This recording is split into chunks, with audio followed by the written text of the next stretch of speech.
I had realized one day that I wasn't feeling the same as everyone around me. Everyone was upset and crying and showing all this emotion, but I wasn't. I didn't feel anything. But I didn't want to be, the odd man out, so I faked it. I pretended. I looked at other people and I just acted almost exactly the way they did. Their hand gestures, putting their hands over their mouths and making it look like I'm crying, but I didn't feel a thing. I was really young, and I didn't. I was so young, in fact, that I didn't really know what it was that I was faking. I didn't know that something was actually wrong. Well, not entirely wrong. I knew something was up, but I didn't really know what.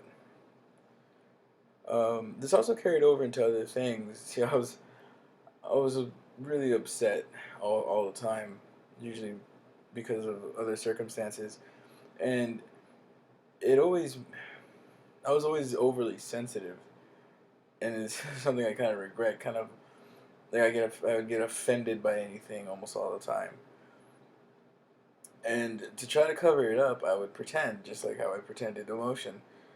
But it pretty much became my personality. I was just pretending and copying and doing things that I had seen instead of me just behaving the way I actually felt, which is something I was afraid of, which was lack of empathy, apparently. Um,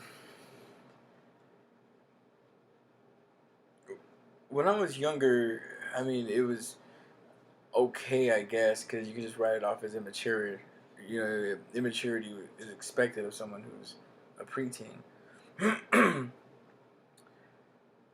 But as an adult, you just become insufferable. I became insufferable. It was just this asshole that didn't have a grasp on what was really going on. At least that's how I felt like I was how I looked. Some people might have different points of views, but now it's just pretty much damage control. I'm thinking about moving somewhere. Anybody got any ideas?